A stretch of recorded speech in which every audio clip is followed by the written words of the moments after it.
Oh yes. Happy Sunday. Good morning. It is I, your host, PoGokeRo, with yet another exciting, amazing episode of Redstone LAPIS LAZULI. Hello. Good morning. Yes. Hi. Here I am in the darkness. Right, hanging out at my gold farm. Two gigantic portals facing each other, and in between them, an innocent little batch of eggs, and the pigmen, which spawn from the portals on either side, come rushing forth to stomp the eggs, but are tricked by the trap doors and instead fall down into a chamber. And in this chamber they await their oh, wait a minute. Alright, yeah, I'm still there. Alright. In this chamber they await their judgment. Now I have my tool I'm wearing. I've got in my hand this dirt be gone shovel that's half broken. So what I'm trying to do is repair it by using the experience I gain from converting these zombie pigmen into something good and useful. So bit by bit, you see, I'm healing. I heal my tools. So that's a little bit better. And in the meantime, while I heal my tools, I am also generating the raw materials, like the rotten flesh. I trade for emeralds, and then I turn those emeralds into glowstone. The gold I save to transform into powered rails. And yeah, the experience I get, I use to mend my tools so I can continue to harvest the materials necessary to make all of this go. I don't like this song.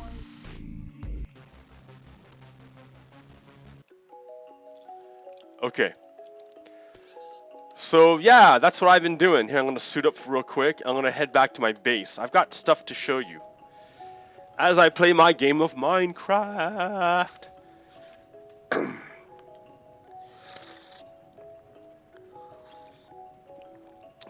Man, things are going down fast in this country, in the United States. So, yesterday, there was the mass shooting in El Paso. I think it was El Paso, Texas. Oh yeah, here's my base. I finally emptied out that wall and turned it into glass. So I have like no more glass. I've been using lots of glass. So I raised the roof. So that's nice. I moved the furnace array to back here.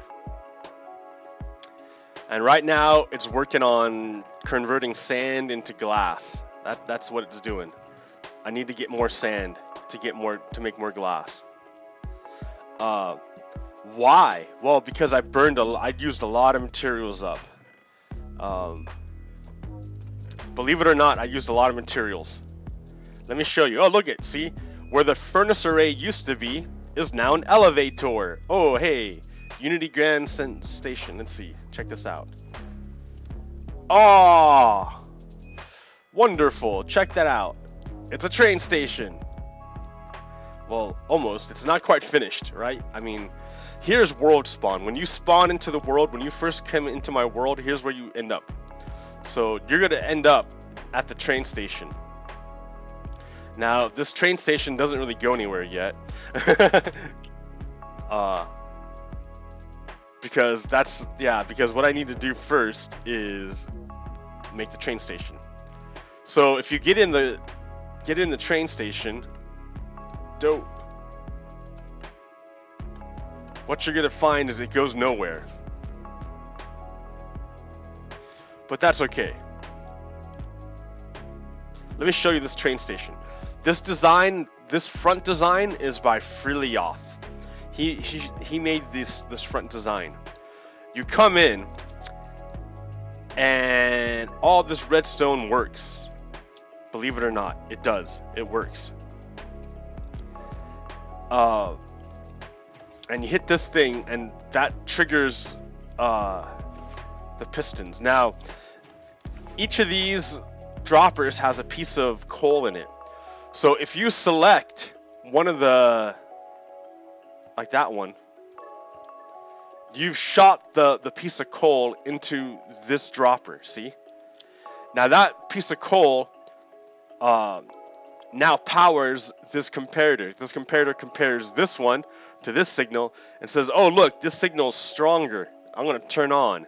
So it shoots off a signal to the back.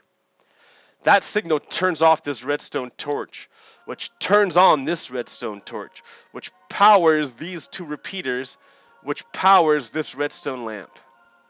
At the same time, this block sends a signal to this repeater. Now this repeater is going to power this empty air. There's nothing there. But when we cross this line here, it signals for all of the pistons to fire downward. None of the pistons have a signal going through except for this one. So this, because this comparator is firing off. So this sends a signal through the block that's here, which powers this piston, which pushes this rail to make a bend. And then once you pass that line, the pistons retract, and this whole thing retracts. But you've already pushed the rails to turn in this direction. So it goes down here, and then when your minecart comes along, if it's an empty minecart, it's going to bypass this line and go down instead into the cart return system, which I have set up over here. So it's going to come back over here and come into my cart return system, where it gets set up for another round of stuff. In fact, we don't even need this here. Why you? Oh yeah, we did. We did need that there. We didn't need this here.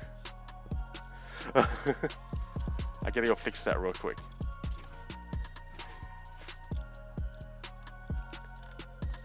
Redstone. Drop. Okay. All right. So if you're just an empty cart, you're gonna skip under this. You're not gonna go through this part. But if you're a person, you're gonna trip the wire. You're gonna set the thing off. It's gonna go. You're gonna go down there. And when you go down off to your destination, you're gonna pass this line here.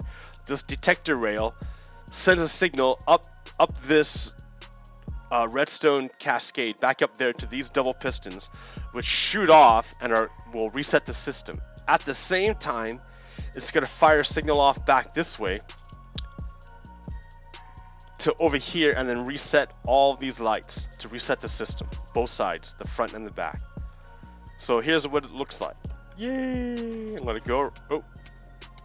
Oh, that didn't work at all. Did this not work? What happened? It's supposed to work, dude. What happened? Why didn't it turn? Oh, did I knock a torch? No. Oh, I see what's going on.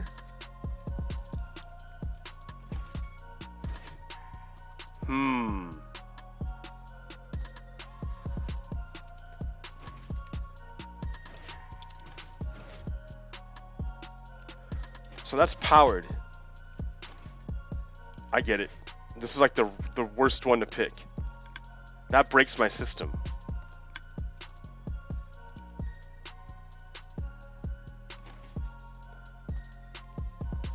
Yeah. Oh man. Okay. Well, now I know. I have to fix that. Oh, it's totally broken. It's totally broken.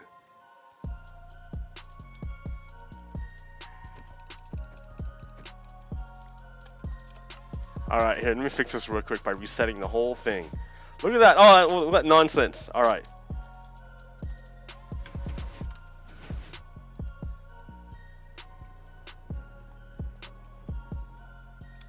Okay, that should have reset everything. Oh no! It didn't reset anything at all. It's all broken. Alright, I gotta fix that. Alright, so what's happening is my reset system, when it's set, it's sending a signal into this block which is powering this repeater. It shouldn't be powered right now. Or like, no, it should turn off. It's supposed to turn off and turn this rail. But if I select this one, it gets powered. I wonder if here, I can do it, turn it this other way.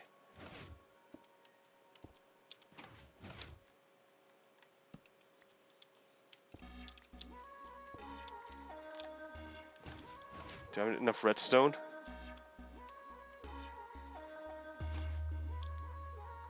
It has to go from here around that way. I need to go get some redstone. Hold on. All right. All right. So my cool thing didn't work out as cool as I thought it would be.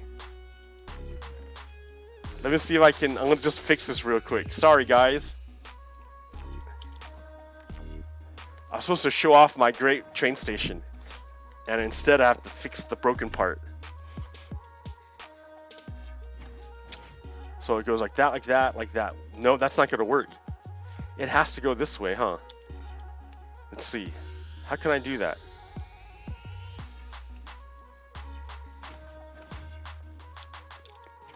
Oh man, this is tricky.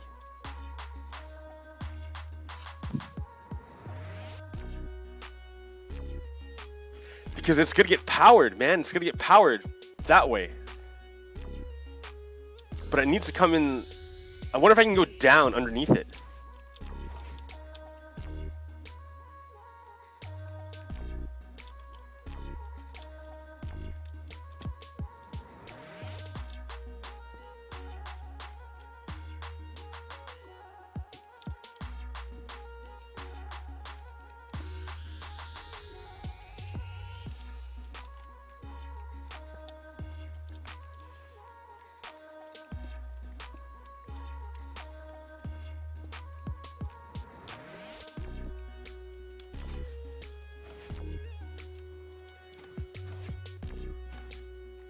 Okay, so now I need to flip it again. I need to invert the signal.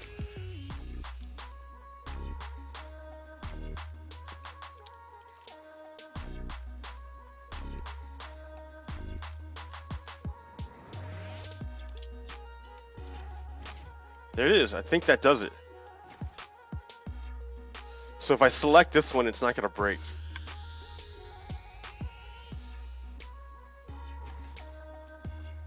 Yeah. Alright, sorry guys, I had to fix that redstone real quick. I don't need this one. Okay.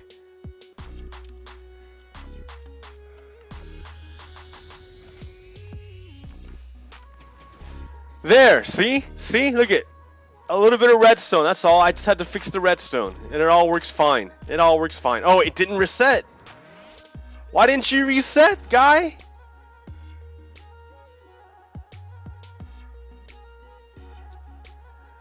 Why didn't you reset? Did I break some redstone somewhere?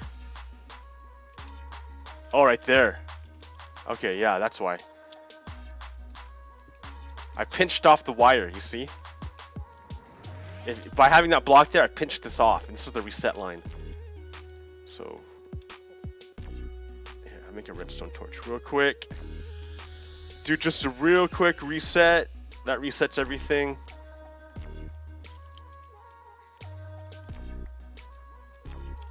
Did I break some redstone somewhere?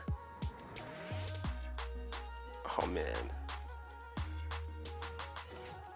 Yeah, no, it works.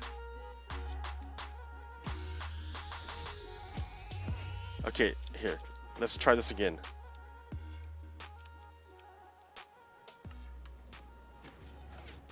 that way. Alright, I heard the pistons fire off. That light is off. That's reset. Everything is reset. Alright, it works. See, it's all good. A little bit of debugging, that's all. But yeah, this is the beginning, right? So here, you can't see it because I'm inside of it. Let me go outside of it a little bit.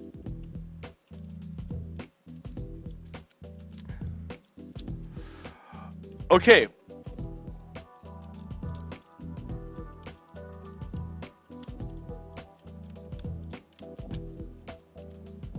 Go down here.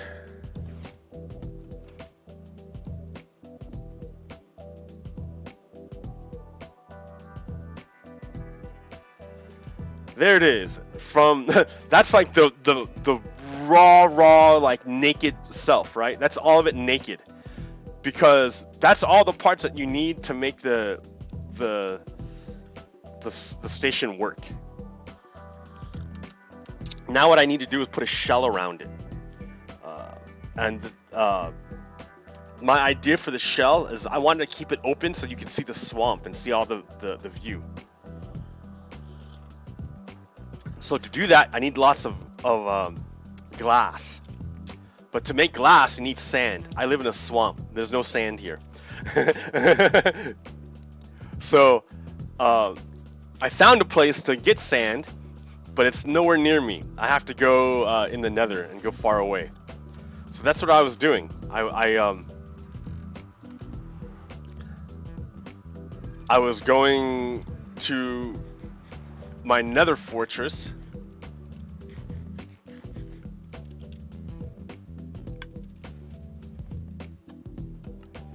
Where I found a place to get sand. Let me take this shovel off.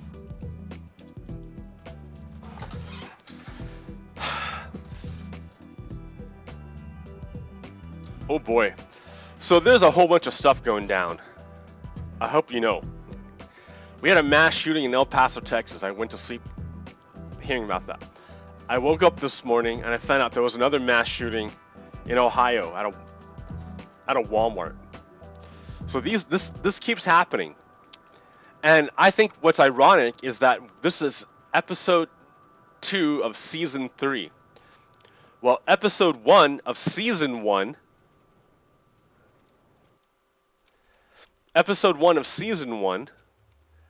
had me and Captain Pones talking about this very problem, about the gun problem.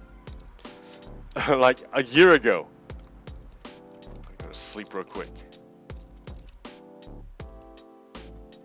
A year ago, we were talking about this problem.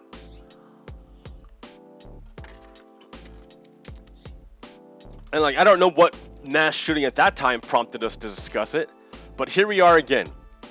Exact same place, a year and a half later. Nothing's changed.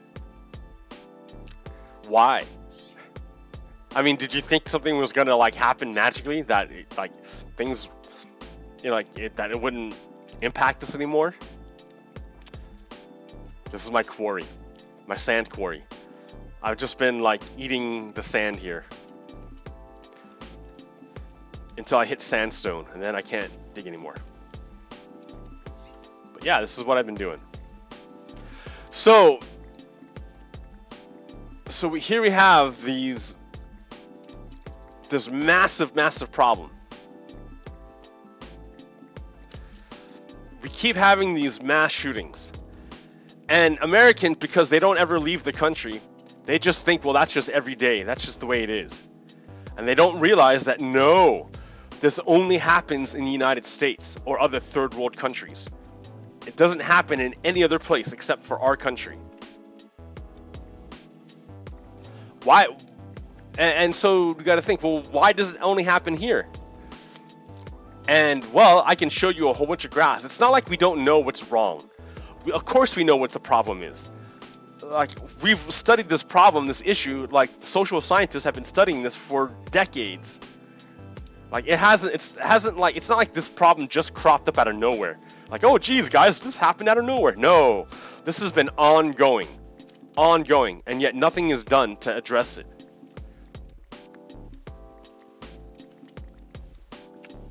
So here, like, because rather than discuss this from a place of emotion and passion, let's look at the raw data. Let's look at the data. Let's just look at the pictures of what's there. Let's look at the problem instead of getting all hyped up about emotion of rights and freedoms and stuff like that. Oh man, I'm packed full of stuff. I didn't come here clean.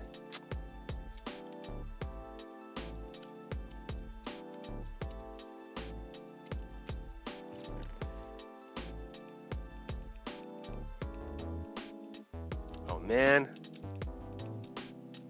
All this stuff I'm carrying. All this nonsense I didn't need to carry. Here, get that.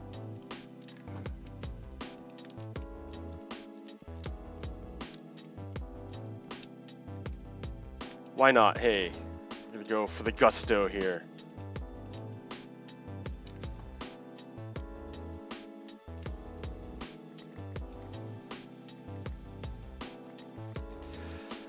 So, yeah, here, let me pull something up real quick.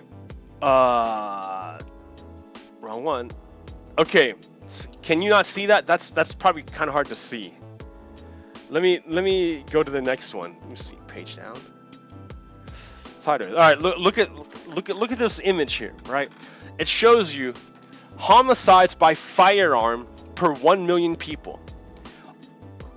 So, all of these countries are pretty much around the same, 1 to 7, right? All under 10 firearm deaths per million people. All these European countries.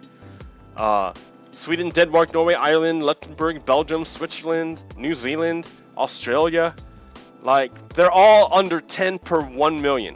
And then you get to the United States, and they're almost 30 per 1 million. What is it in America that causes like a massive increase in the number of firearm deaths per capita? Why only in our country do we have this massive firearm death? Well, here, let's look. Let's keep going. Where's my next slide here? Here's another thing. Let me zoom in. All right. There's another visualization of what we got. So on the left-hand side, you have... Let me turn down this music. On the left-hand side, you have gun-related deaths per 10,000 or 100,000 people. Not million, but 100,000 people. And then at the bottom, you have guns per 100 people. So it's the number of guns per the number of people you have. Your ratio of guns per people. So, and then how many people die to those guns. So the bottom one is guns per people, and on the side one is gun deaths per people. So if you look at this trend, right? This line represents a trend, and the trend is the more guns you have per people, the more people are gonna die to guns. So if you look at this list here, a whole bunch of people are following the trend. Argentina is a bit nuts, right? They're way out there. They have a whole bunch of people dying, and not a whole lot of guns, but there they are. So Argentina is pretty messed up. But then the other outlier is the United States. They have a whole bunch of guns, and they have a whole bunch of people dying to those guns. Everyone else is not like that. Only the United States. Look how crazy that is. All right, let's go to the next one. So here's another way of looking at that. This is from Vox. Thank you, Vox. All right, so another way of looking at it is that this is the number of Americans in the world. We're only less than 5% of the people in the world. But look at the number of guns that we own. We own almost half the guns, and we're only 5%. That's insane. There are just so many guns in our country. It's just stupid. And that's why we have so many people dying to guns. Because we have stupid numbers of guns in our country. Look at, we have more guns than we have half the guns in the world, but we're only 5% of the population. Like, they're just stupid amounts of guns. Okay, now here's another way of looking at it. So here's a bunch of gun control policies. And you'll see that a lot of the Republicans are opposed to a lot of the gun control policies. There's some of them they're on board with, but a lot of them they're not. Why would conservatives be opposed? Why would Republicans be opposed to gun control? Well, remember, Republicans tend to be white males. You know, that's the white people. That's like the Republican, a whole bunch of gun slayings per year. Look at that. That's in 2015. And we're on track for beating that record. Like, it's ridiculous. Look at that map of all the gun-related crime, all the mass shootings in our country. That's all the mass shootings in the United States. They tend to happen on the East Coast where there's more people. No, they happen in California too, but there's a whole bunch of people in California. It's not like, there's no one there. So here, I'll get to that one later. That's wealth inequality in our country. But what you're going to... Okay, so what we see...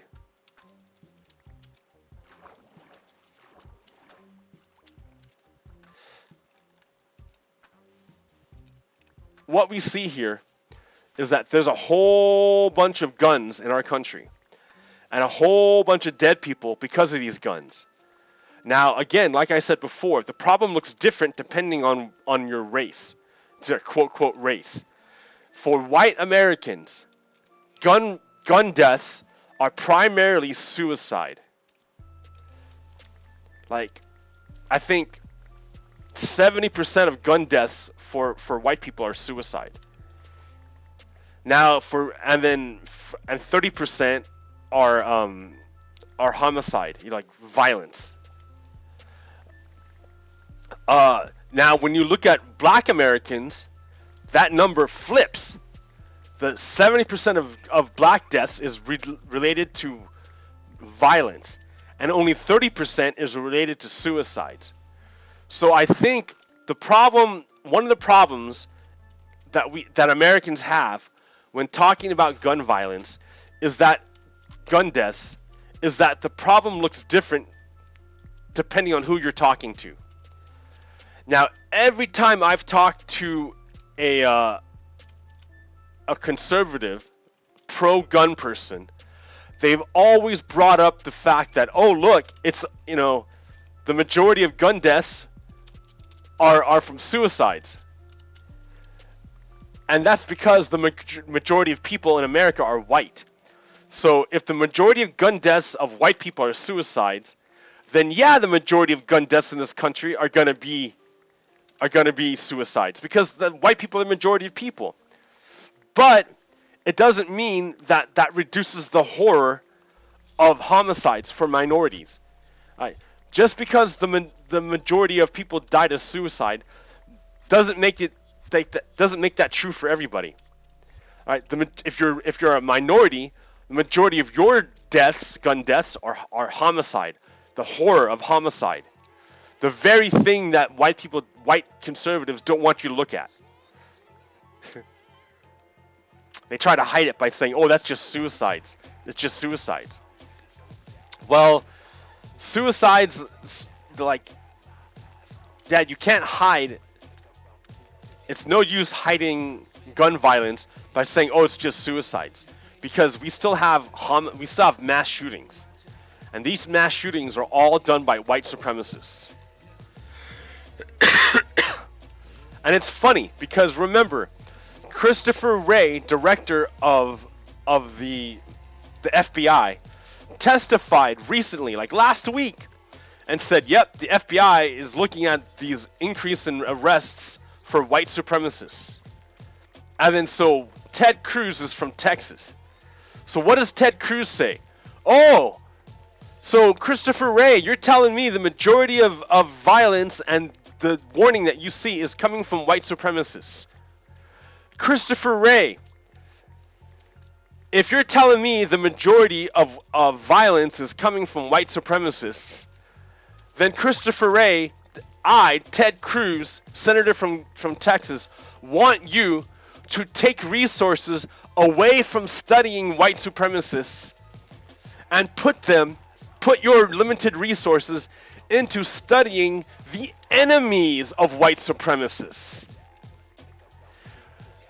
These white supremacists are killing people in my state, Christopher Ray.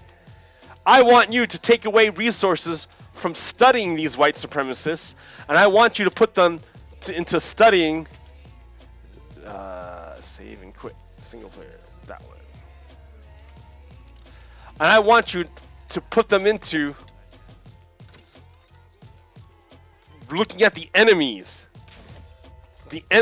of white supremacists. Why would Ted Cruz want that? Well, you know what? Ted Cruz is also opposed to gun control legislation.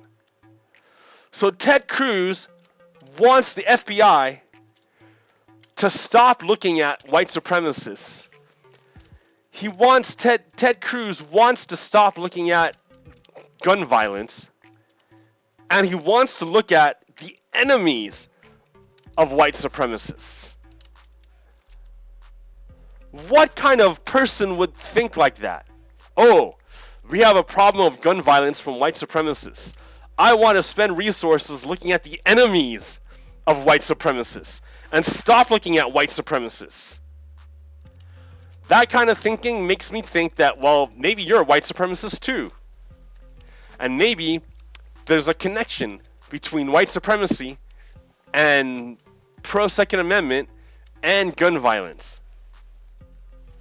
Like, there's got to be an ideology, some kind of pre-existing ideology that would give white males some kind of privilege, imagined privilege to kill and have this kind of violence, to kill people that they disagree with. Now, there's got to be something there.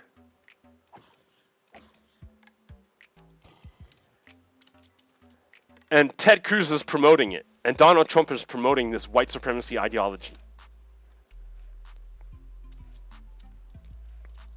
I mean, look at the numbers. America has a whole bunch of guns. These guns are used to kill minorities. And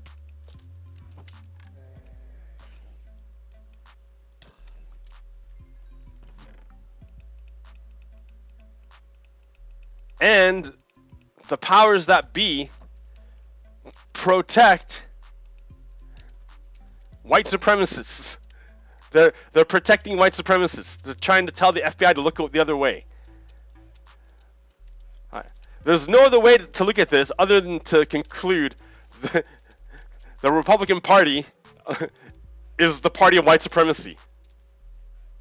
And that white supremacy is in favor of loose gun laws so that they can continue to engage in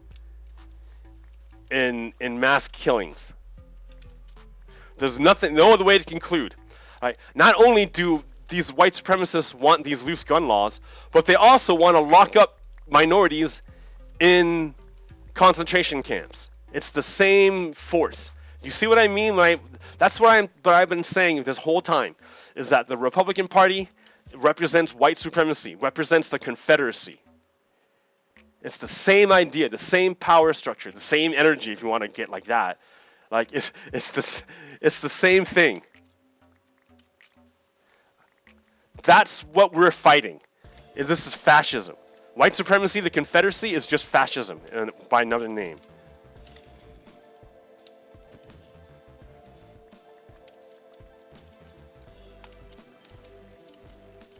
I already dug up all this stuff. Come on.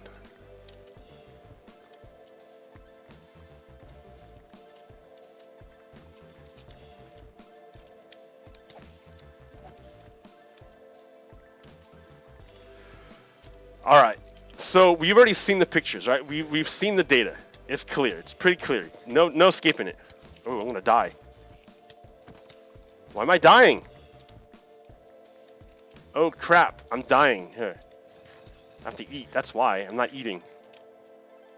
Run, run, run, run! That's the creeper. I'm gonna. Don't die. Come on.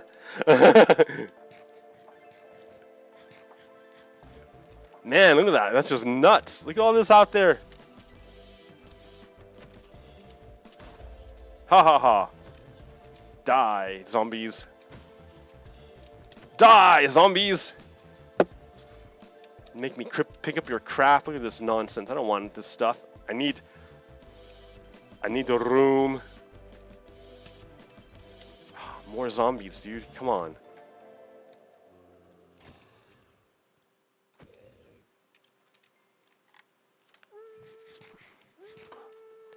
Gotta clean my inventory now. I'm only trying to get sand.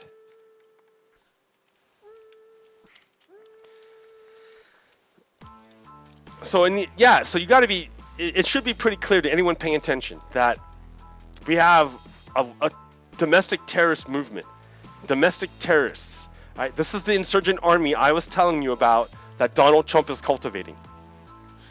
Because these are Donald Trump's guys. These guys who are attacking, doing these white supremacy terrorist attacks. These are Donald's people. These are the deplorables that Hillary Clinton warned us about. Some guy named Rex was trying to tell me on my Facebook or on my YouTube channel that, oh yeah, the reason why we got Donald Trump was because of Hillary Clinton. No, dude, we got Donald Trump because he conspired with Russia. Like, if it were a fair contest, you might be able to say that about Hillary Clinton, but because it wasn't a fair contest, you can't. You can't say that Hillary Clinton messed up. No, Donald Trump broke the law to conspire with the Russians to steal our elections. You know, you can't try to blame this on Hillary. This is all on Donald Trump. He cheated to get where he is, and now look what he's doing now that he's got power. He's wrecking everything. Because he's a white supremacist. Donald Trump is a Nazi. I mean, come down to it. He's got his concentration camps. He's a Nazi. He's got his cult of personality. He's cultivating his insurgent army. They attack from the shadows. Those are brown shirts, guys. Those are brown shirts. Like, yeah. So I'm glad that the Democrats are finally moving forward with impeachment. Ooh, that's a pretty cave. Ooh, shit. Alright, I'm alright. Keep digging up this sand. Yeah. Don't let my shovel break, though, right? Watch your shovel.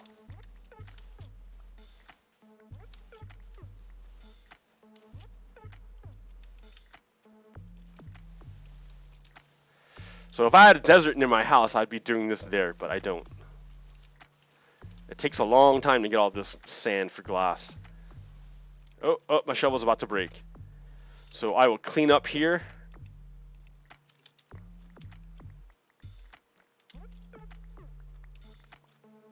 And then head on back. Get rid of the nonsense stuff.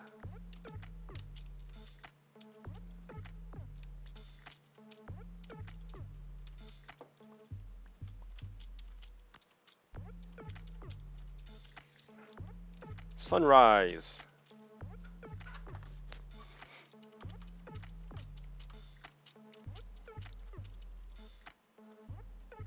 Bunch of horses over here, but yeah, I have to make a base on this side, and I don't want to. Look at the plains, man. Plains are so much nicer to build a house. Like, everything's just open and clear. You got horses and easy to move, easy to see.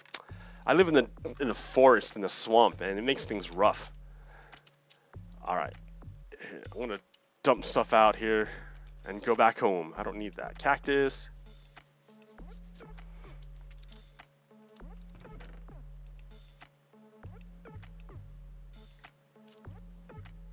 Okay.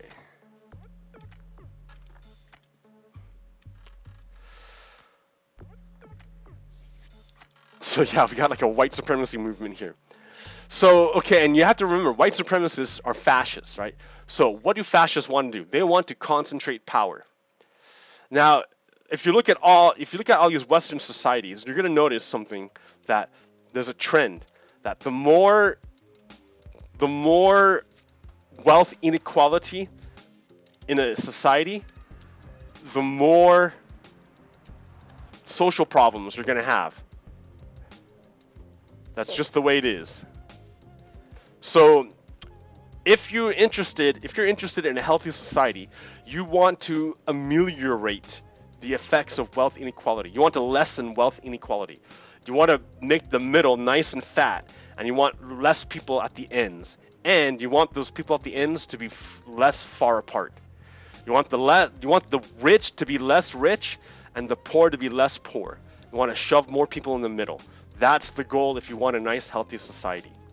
The problem is in the United States is that, well, not even the United States, but fascists in general, their whole deal is they want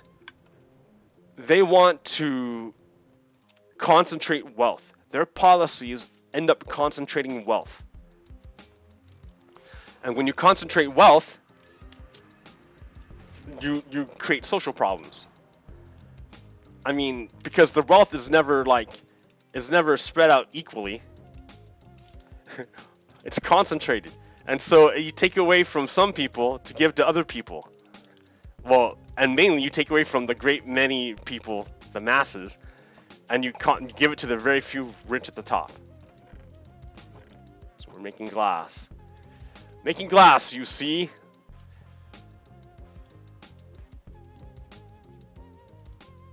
Man, I'm burning through this stuff quick. I gotta go get more lava.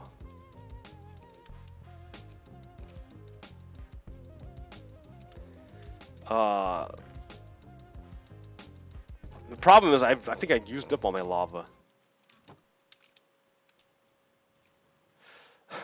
I mean, not used it up, but I mean, there's no lava near me because I dug it all up for obsidian. There's got to be some near me.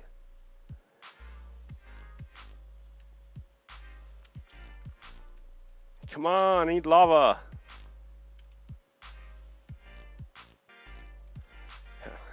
This used to be lava. There's some, alright.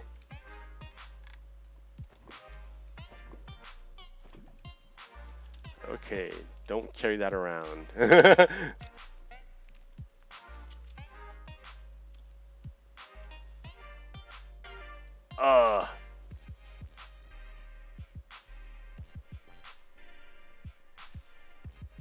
It's gotta be lava closer somewhere.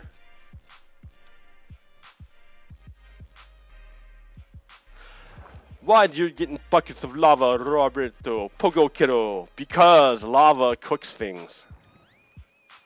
You can throw it in here.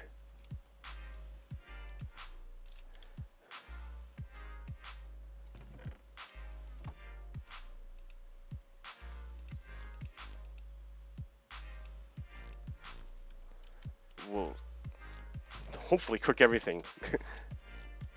Alright, well, while that's going, I have to go mend my shovel.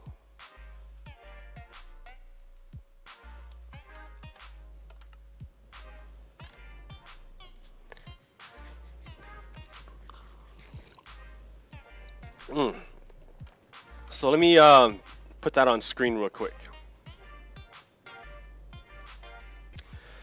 So you see here, right? This is a chart of wealth distribution in the United States. You see from this chart that the top 1% have a ridiculous amount of wealth. They have like just the top 1%, I think I'm eyeballing it. It looks like 70%, no, so what, 25, 30%? 30% of the wealth? Top 1% has 30% of the wealth in this country. Now, you have to understand, what does that mean to have 30% of the wealth in this country? Well, the bottom 50%, look at, they don't even have a percent, I think. That's maybe 1%. So if 1% has 30% of the wealth, and the bottom 50% have 1% of the wealth, imagine what kind of change in people's lives it would make if you take 1% of the wealth from the top and put it back at the bottom. So instead of the bottom 50% only having 1% of the wealth, they've doubled to 2%. That would be insane for them. They'd just be out of their minds. So, oh yeah, like change that a bit. Why don't you take 2% off the top and shove it back down to the bottom? Now you've tripled the bottom 50%. That's insane for them. that money doesn't just disappear. What happens is that money flows back up to the top. So it's gonna recycle itself. It's not like it just disappears. So what you want to do is find policies that take money from the top and shove it back down to the bottom. Fascists, you have to remember the GOP, the Republicans, are doing the opposite. They want to take money from the bottom and shove it back up to the top. That's the whole point. That's when I say it's socialism versus fascism. That's what's happening. This is the unfinished business from World War II, because that's where we're at. Marx was telling you that society goes through stages, and each stage is necessary to go through because you have to develop the productive capacities. And Marx would argue that the reason why the Soviet Union failed was because it tried to go from agrarian, feudalism, skip capitalism, and go straight to socialism. But you can't skip stages. You can't do it. Because while you may be able to, they were really successful in marshaling their productive capacities. The Soviet Union helped out its people a lot. It murdered a bunch of people, but for the people it didn't kill, it improved their well-being.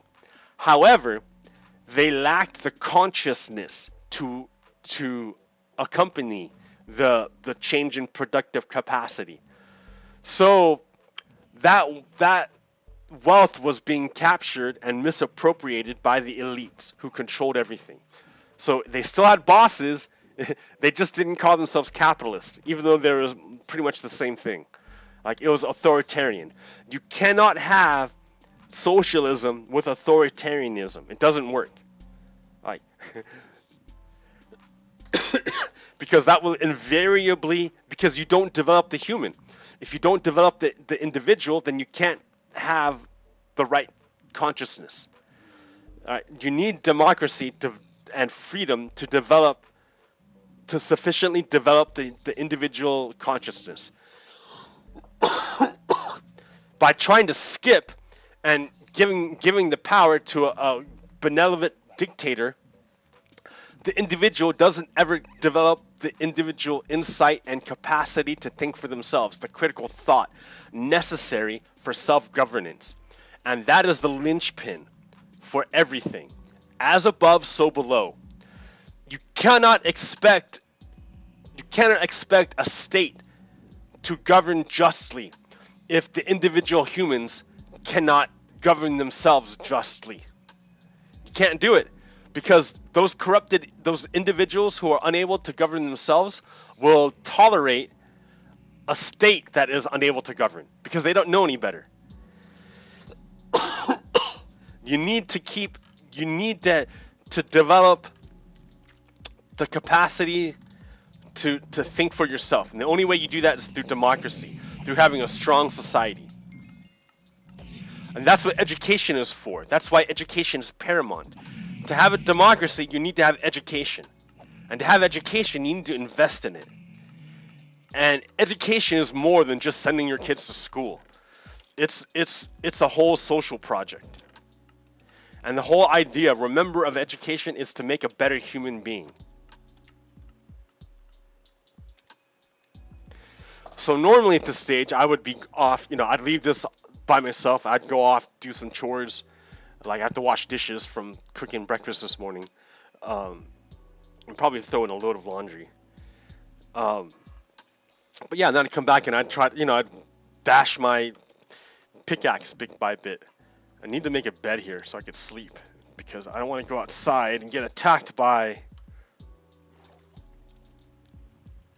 the bats, which I know will attack me. But yeah.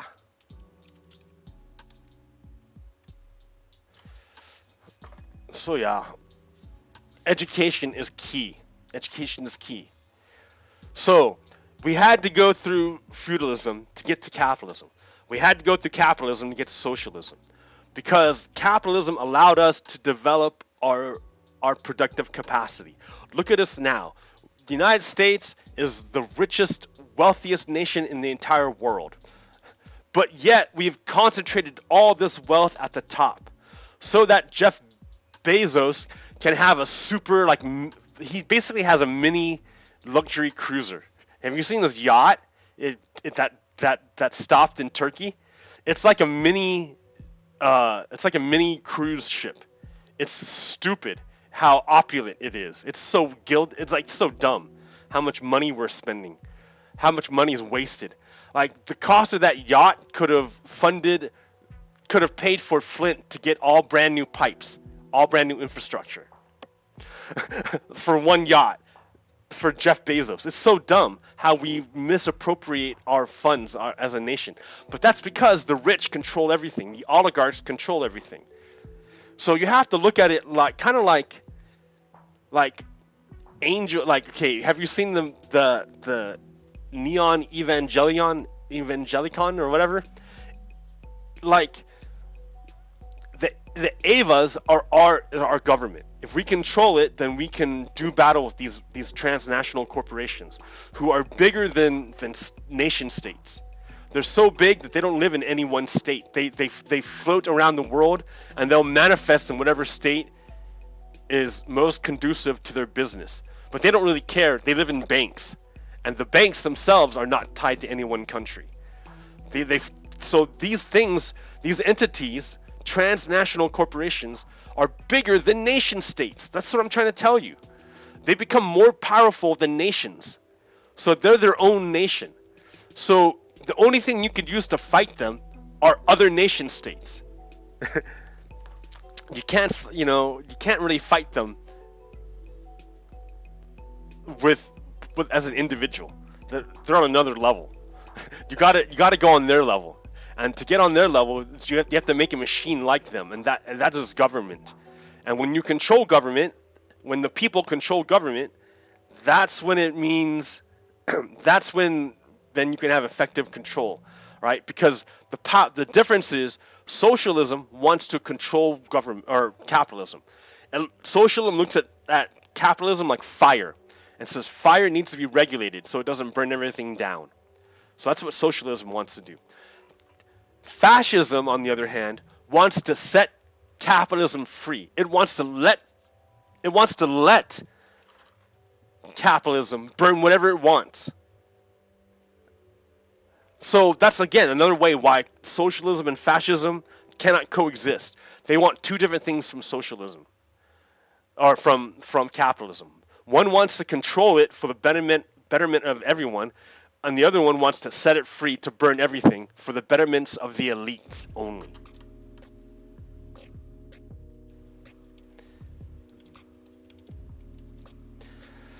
So, when I say spreading the wealth, what does that mean? Do I mean like shoving money directly down to people? Well, yeah, that's one way of doing it. That's a great way of doing it, actually. But another way of doing it is setting up infrastructure. Because infrastructure is used by everybody, and it facilitates commerce and socialization. So infrastructure is really important. You don't make money off of infrastructure directly, but by making a better society, you create a stronger economy, which then creates a stronger tax base. So infrastructure is a way of transferring wealth from the very top back down to the very bottom. Infrastructure is hard, and it's very expensive. It takes a lot of work, and it's a huge time sink to invest in infrastructure. Like, the amount of time it took me to figure out how to make a gold farm, to gather the materials for the gold farm, to construct the gold farm, that was like hours and hours and hours. The research, the development, the resource gathering, the actual construction, that took forever. But now that I've done it, look, I can recharge my tools with relative ease. I just hang out and my tools get recharged. So that means I can keep these awesome tools. I don't have to spend time looking for diamonds and spending time redoing enchantments. I don't have to do that anymore. I just got to hang out and recharge it. Plus, I get all this glowstone and gold for other infrastructure investments. So the investment I put into this thing here helps me, is also an investment in other projects. I mean, that's why I have 2 awesome train stations right now, because I have all this gold for gold rails, and it's only gonna get better. I mean, now that I've done this one, now I'm gonna start making rails to places, and we're gonna start looking at the cool environment in which we live, and we're gonna go places now, right? Because this investment is great for everyone. It's not just for one person; it's for everyone. That's why infrastructure is great and important. Even though it costs a lot and it's very difficult, it pays off for everyone in the long run. And that's why you want it. Man, wow, I just kind of went off for hours. Alright, so let's look at the actual news. I mean, we know that Trump is using racism to control the media. How does he do that? Trump will say something racist, and then the media spends all its energy pointing at it, saying, oh, look how racist this is. And then they repeat it. So they spread his racist message. And they don't talk about other stuff. It sucks all the oxygen out of the room. So that we talk about Trump's racism instead of Mitch McConnell and his Moscow ties. We talk about Trump's racism instead of Trump's concentration camps, where Trump is still taking children away from their parents and making orphans out of whole families. He's still doing it. People are dying in the concentration camps. It's still happening. That's in that way, Trump is controlling the media, and that's just outrageous. I mean, I don't know what else to say. It's just dumb that he can control the media, and they play along with it. It's not like he can make them, but because the media, I don't know what they're after, but they're amplifying it. I don't get it. So media's got to learn not to amplify the hateful message, and instead just point it out, I guess, without amplifying it. Make people aware that Trump is spreading hatred and racism and white supremacy, but without spreading that white supremacy message.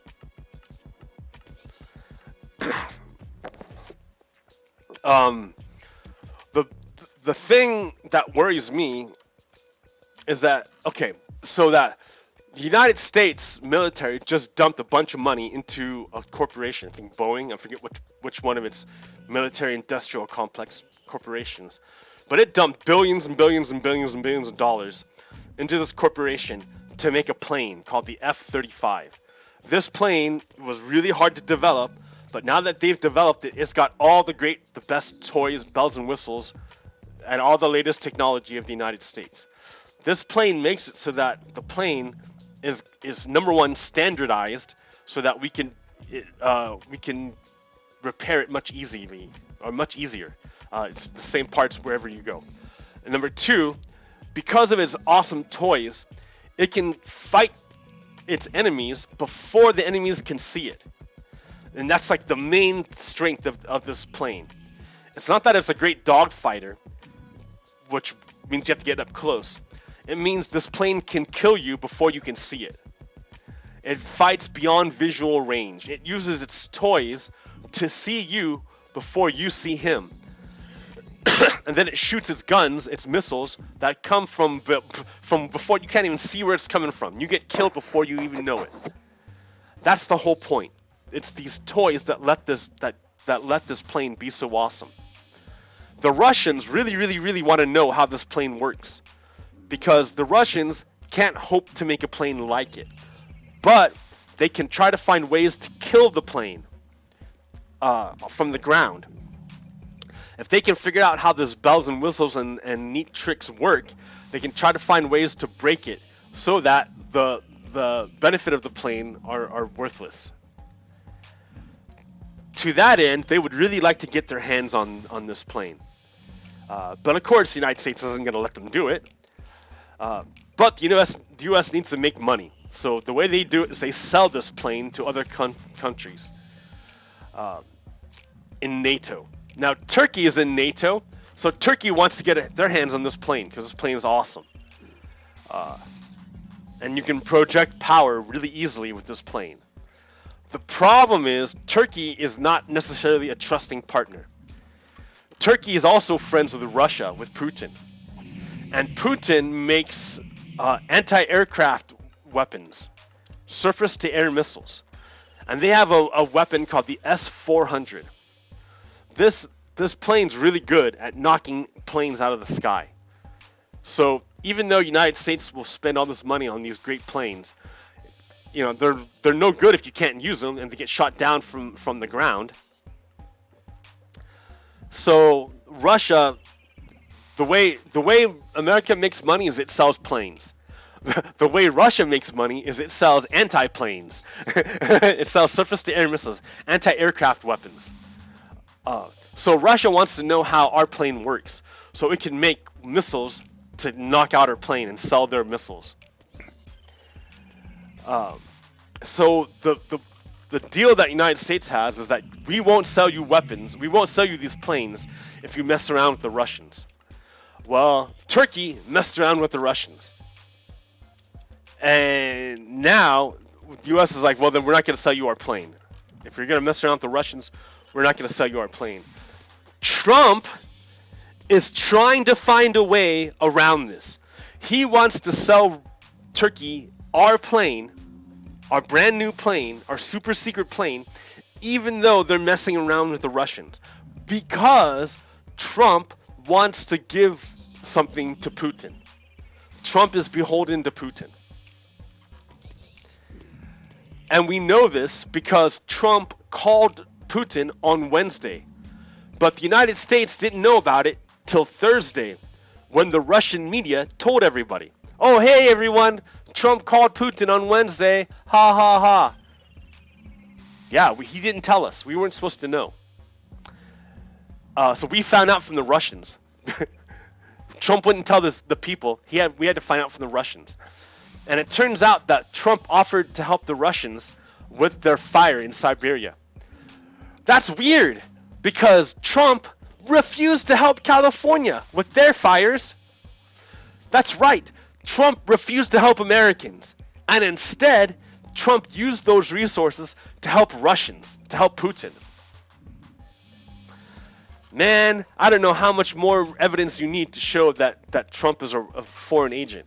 But yeah, he's obviously not on Team America. He's trying to do all these things to help out Team Russia and hurt Americans. Because remember, he's part of the Confederacy. Trump is part of that. He's a white supremacist. He wants to enact the vision of the Confederacy. Alright, that's half a shovel. That's enough for now.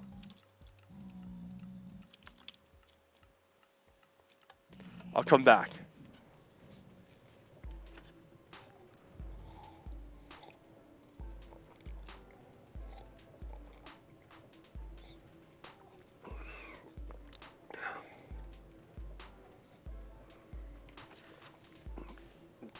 We're at a significant moment in our history. The white supremacists know that demographics is against them. So they're trying to they know that they're going to lose in a democracy. So white supremacists are trying to overthrow democracy. And oligarchs support this because oligarchs at the same time also cannot survive in a democracy.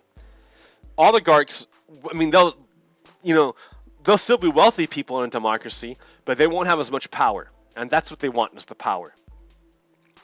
So oligarchs and white supremacists share a common enemy, which is democracy, the people. They need to overthrow democracy before the quote quote wrong kind of people gain power. And that's the story of history that we're in right now. And I don't know how it's going to turn out. I'm hoping that that Americans win out and these white supremacists get defeated. But I think I'm pretty confident it's going to happen eventually over time.